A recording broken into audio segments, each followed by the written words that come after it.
Ladies and gentlemen, here's Rob.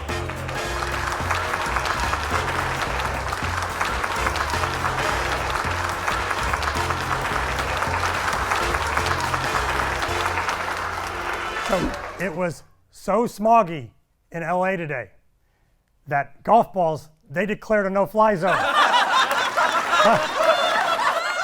You know, one thing about the weather is it was really cold. How cold is it? How cold was it? It was so cold, I saw Natalie Gulbis in golf pants. And, you know, golf, I love golf. I've been doing the Bryson DeChambeau workout, trying to gain speed, and I've gained so much power that I accidentally mishit one the other day, and I hit an alligator walking across the fairway, and he's now a belt. So let's look at our show here tonight. Bring it in. We got pop culture and strategy right off the top. Right off the top, pop culture and strategy. Then in the middle, we've got mental game and a PSA, a putting service announcement. And at the bottom of the show, a visit from that great mystic, Stranac. Yes, he'll be here. And as always, we're going to close with a time to rise. Are you ready? Because you know what? It's time to build here in the Golf Kingdom. Welcome to the #1 golf variety show in the world, the Golf Kingdom. Are you ready to build your game? Here's your host, Rob Stranac. And we're opening the show a little different this time. We're opening with pop culture, yes. Something cool from maybe around the world or from movies or song lyrics to help your game. And what we're going to talk about is how do you understand how to get the correct stance width? Basic, right? How do I stand up to the golf ball? But if you do it wrong, you may be making it tough to get as much power as you can and control your swing. Now, I'm going to open pop culture with a question about something pop culture-wise. So the question is this. Have you ever seen an upside-down pyramid? You know what a pyramid is, right? Those things in Egypt. Have you ever seen an upside-down one, kind of like this? You ever seen one of those? That's a pyramid, right? Those are the pyramids. Next picture, that's a single pyramid by itself. That's kind of standard. Wait, stay on that one. There's an upside-down pyramid. You've heard of the upside-down pyramids before, right? Let me show you the upside-down pyramids. Next one. Here they are. Here's the upside-down pyramids. You got the normal ones and right next to it, the upside-down one, right?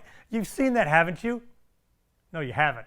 There's no such thing as an upside-down pyramid. But if you're set up with the wrong stance width, you are an upside-down pyramid. If that pyramid was real, I'd be able to walk over and just bump it, and it would just go crashing to the ground because it's unstable. It's sitting on its narrow end.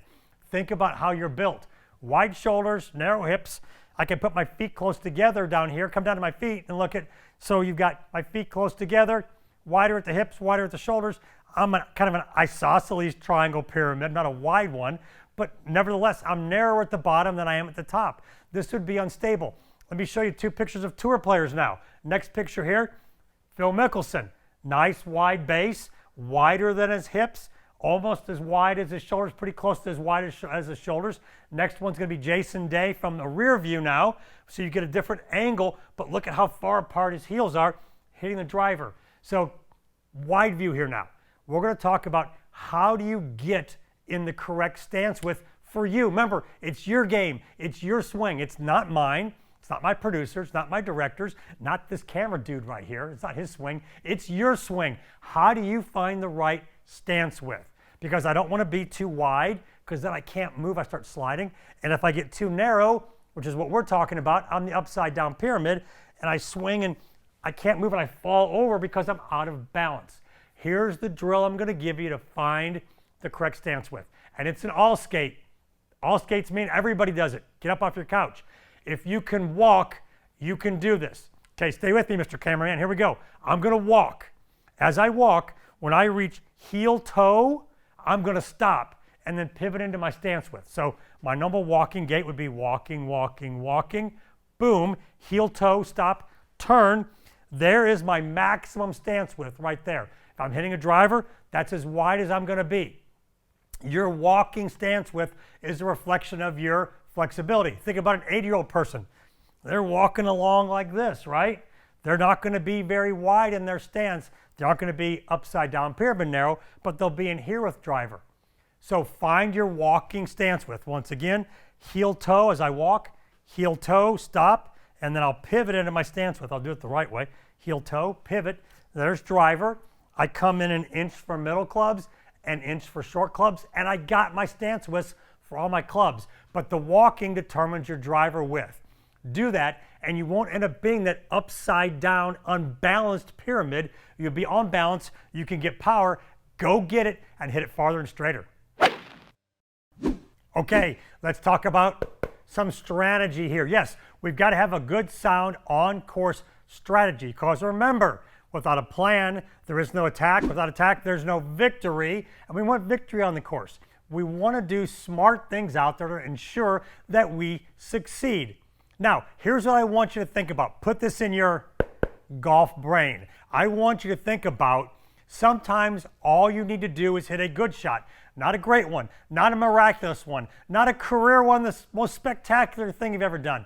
That's what we try to do, and a lot of times we botch it. Let me show you what I mean here. Let's look at a couple of pictures of being in a spot where we only need a good shot. Yeah, I'm in the bunker, a little bit of green, big lake behind it. We want to hit a good shot there. I don't need great, I just need to give myself a putt at it. How about the next little spot where I need something good here? I'm in the bunker again, but that ball's buried down in the bunker, and I've got no green to work with, a downslope and a fast green. So I just need to get it out and hit a good one. How about one more maybe? What have I got? Oh, I've got to flip it up over the bunker here to the green, so I got to hit a shot over a lot of sand on the green. So I want good there. Let's look at some examples. So I got a picture here coming up. This is the 16th hole at East Lake where they play a tour championship, and this area over here is down a big slope. I caught Tiger there one day. Check out what Tiger did down that big slope, trying to hit a great shot. So he's practicing, he's going to hit a great one, a high shot up the hill there. But here comes the ball rolling back to him. So he tries it again. He's going to hit a high one up there, and he just barely got it on the green. So he walks up to the ball that rolled back to him, and now he changes the shot he's going to play. He's going to play at the back of the stance, clip it off there, a little shorter follow through. So he tried to hit a good one on the last one. So here's another example of a spot where we need good and not great.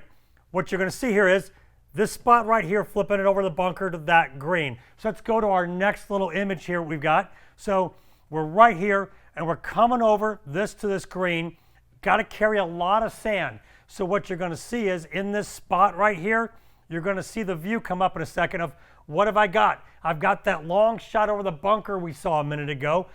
What are we trying to do here? We're trying to be good, remember. We're not trying to be great. We're trying to hit a good shot over that bunker. So I'm going to make sure when I hit this, I follow through and I get it over the bunker and land it on the green, because I don't have a lot of green to work with. I want to make sure I get this shot right here coming up onto the green and keep it on the green and give myself a good putt at it. So when you get these shots from over here, over the bunker onto the green, I want you to think good. What's a good shot here? Because sometimes a good shot might be 15 or 20 feet instead of being a foot from the hole.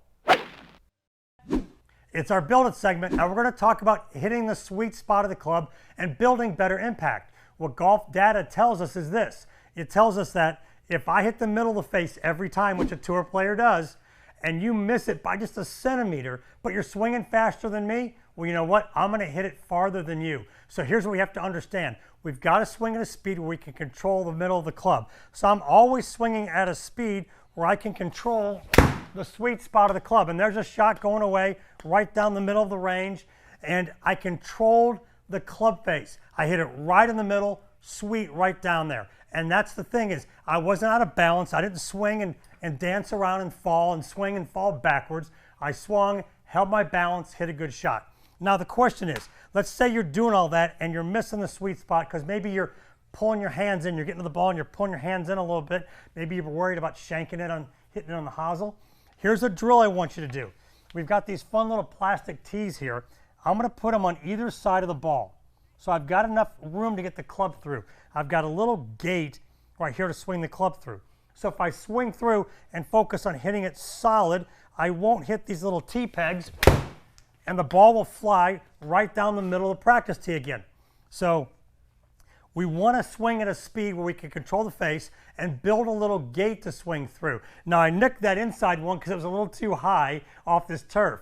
Make sure that the hosel of the club right here on the back side doesn't hit whatever T-peg you put in the ground. So put it in there. If you find you're hitting it too much in the heel of the club, put one in the heel here. So you got to keep the heel of the club out here. You don't want to slide it out. You got to come through and bring it through. Maybe nick this. If you're hitting in the toe too much, then bring it back out here and swing, and make sure as you come through, you're going to hit that tee out there and knock it. Either way, you'll get solid contact as you work on this. So monkey around with this little gate. Put one out towards the toe, one towards the heel. Put two in there. Move it around until you find which way this little drill helps you find the center of the club face, because that's super key in hitting good solid shots. If you're looking for more distance, you've got to make sure you're hitting it in the middle. If you're hitting it all over the place, well, you know what? That's not going to maximize your distance. One little thing you can do is go to the store, buy a can of foot powder spray, that little white spray you spray on your shoes or on your foot. Take it, spray it on your club face, and hit balls and see where you're hitting the face if you don't know and can feel it. That foot powder will make a mark where the ball contacts it, give you the feedback you need, and then put your tees in the ground and work that gate drill and find the middle of the face every time.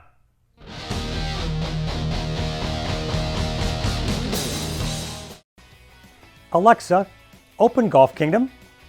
Welcome to Golf Kingdom. Here's your golf tip of the day. Welcome to the Golf Kingdom. I am your host, Rob Stranac, and here is today's Pro Pointer. Alexa, stop. If you want more pro pointers from me via your Amazon-enabled skill at the Golf Kingdom, be sure to go there and enable it. Every day I give you a new tip free with your Amazon-enabled device. So enable the Golf Kingdom and you'll get a tip from me, your host, Rob Stranac, every day.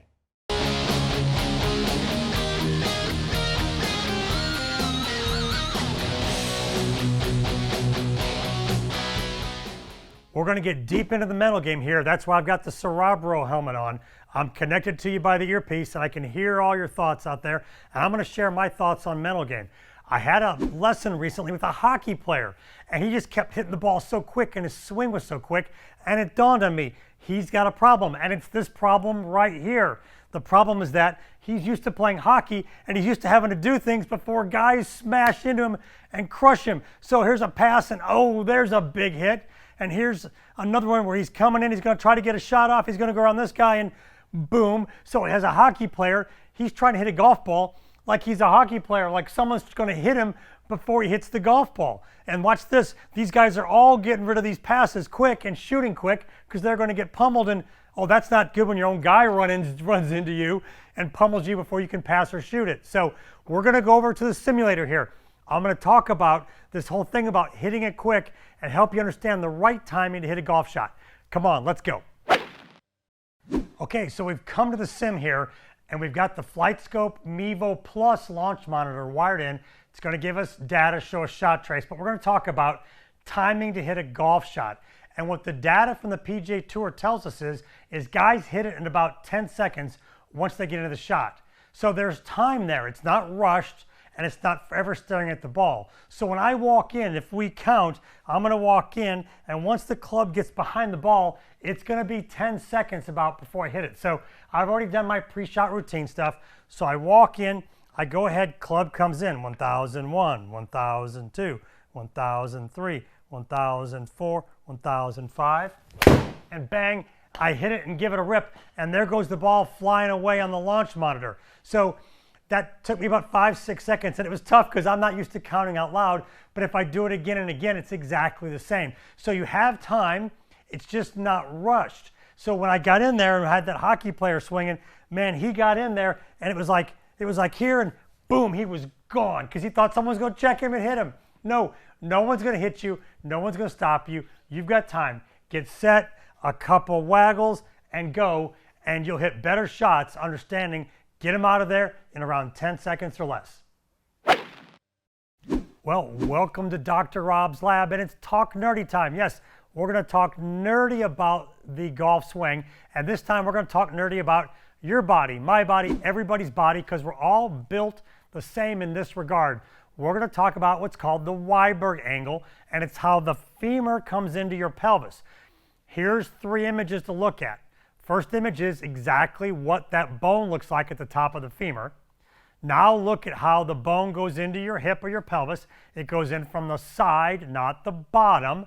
And now here's what your whole pelvis looks like with the pelvis and the femur and the leg. You can see that it comes up the femur from the knee and sideways into the pelvis.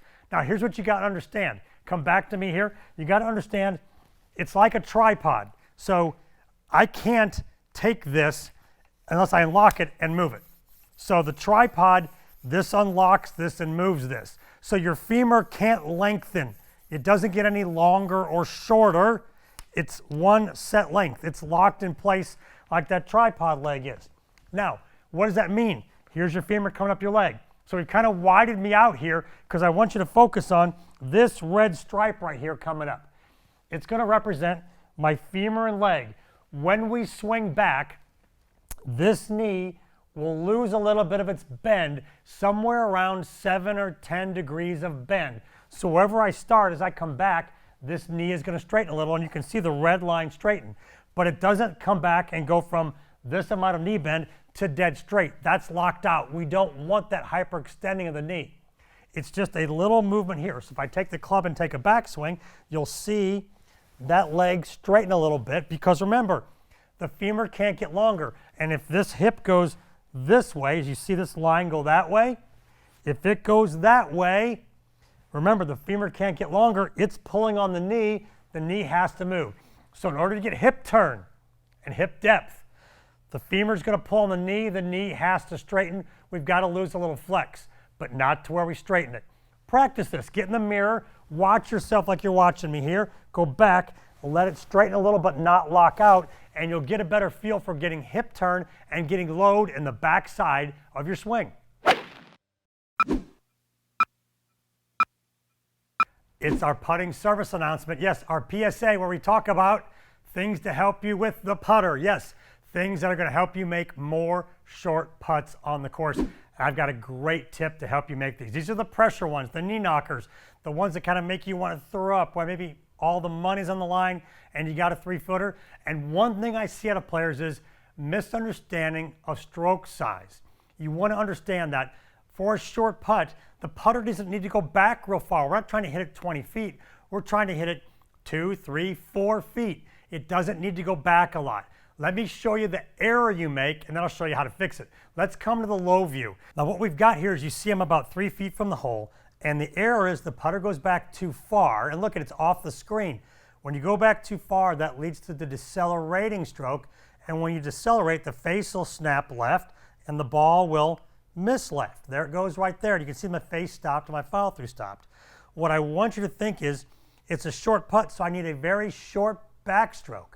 I don't need to go back real far. I need to just kind of get some daylight between me and the ball. So if I just think I'm going to take it back an inch and go through, the short stroke works for a short putt. Once again, watch it.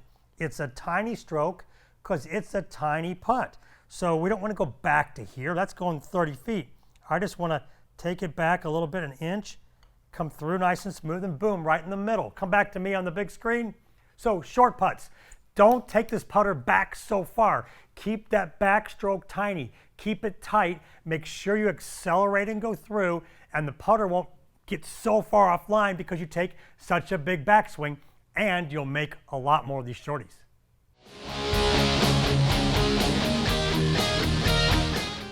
Ladies and gentlemen, please welcome the mystic from the back nine, Stranac the Magnificent.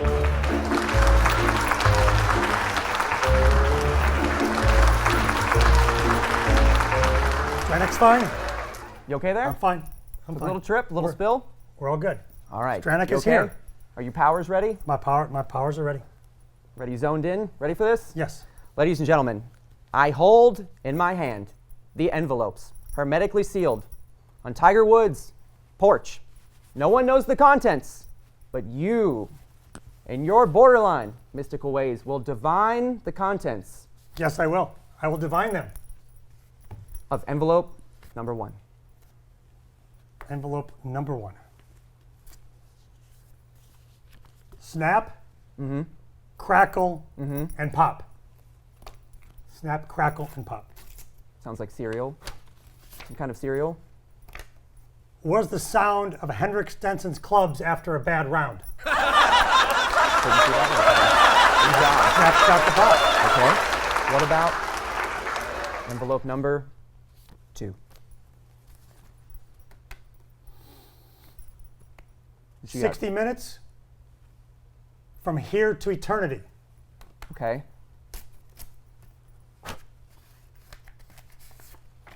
How long does it take a PGA Tour player to play a shot? Wow. That was The and envelope number. third number. What do you feel? Come on, Stranac.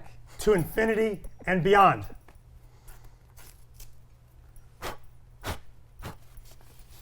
Where does Bryson hit his driver? All right, ladies and gentlemen, I have the last envelope here. Very last envelope. All right, Stranac. May the camels of 1,000 herds infest your golf course. Deep and brutal. An appreciative audience. Wow. This is brilliant, brilliant stuff here. Last envelope, ladies and Last gentlemen. envelope. What do you feel? Mo, Larry, and Curly. Okay. Mo, Larry, and Curly. Okay.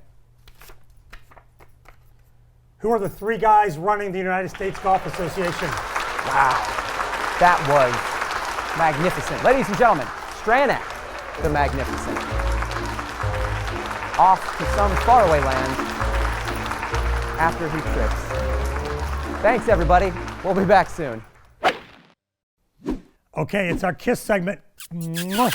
Keep it simple, Strano. Yes, something simple to help your game. And we don't do anything out of the ordinary here. It's just something simple to help your game. And what we're going to talk about hand shapes and the grip, and how the hand and the grip fit like a hot dog in a bun.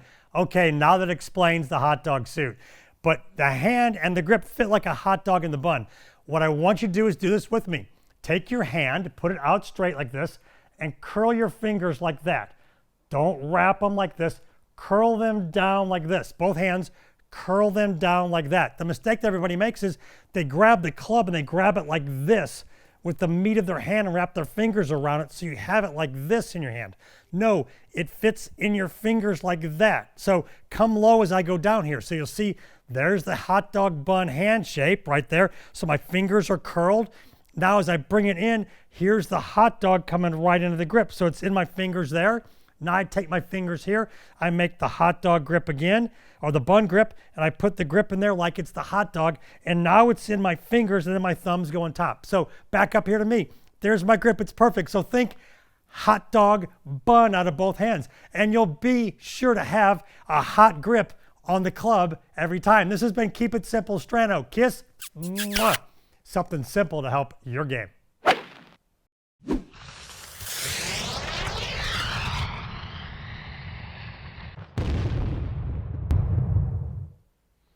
Our time to rise involves you thinking of a word. Here's the word I want you to think of, think about, ponder. The word is reason. So I ask this question a lot of my junior golfers and my players. They'll say, you know, I made 7 on the 4th hole. I'll say, why? And I get kind of this response from them right here. Check these images out. I get that one. And then I get this next one too. I get, I don't know. I get, you know, I'm not sure. Well, I don't know is not an answer to why did you do something. You had to have a reason. So I keep making them peel the onion away, and eventually we get to the reason why. Sometimes it's just, I was nervous, I was scared. That's a reason. Now look at this quote. I said this after my last player said, I don't know. I said to them, if you don't know the reason why you do something, then you might do something for no reason. You got to have a reason. On the golf course, if you're going to try to go under this tree, around it, across the lake, up by the green, you better have a good reason for doing it, otherwise chip it out. If you're going to do something in life, you better have a reason, a thought out reason for doing it. So on the golf course, in life, the decisions you make, reason them out. We're reasoning creatures. We got smart brains. Reason them out, think about it, and then make a decision. And if you have a reason, you'll never go, I don't know why I did that, because you thought it out. Well, it was a great show here in the Golf Kingdom. Let's look at our Stranac notes. Let's bring those in. Right off the top, we talked about in strategy, look for the good shot, not the great shot. After that, in Talk Nerdy, it was about getting the correct right leg action. Yes, get the correct right leg action for stability in your swing. And then in our putting service announcement in the PSA, we talked about a short stroke for a short putt. Now, for more great Golf Kingdom stuff, be sure to check us out online on all the social media platforms. Also, if you have an Alexa device, ask Alexa to download the Golf Kingdom skill. There you'll get a free tip from me, your host, Rob Strano, every day. Also, don't forget to download the Golf Kingdom app. Go to your app store and get the Golf Kingdom app. You'll get all the past shows there, extra behind the scenes stuff, tips from me every day, whether it's video or some great quote to help your game. Thanks for being with us here in the Golf Kingdom.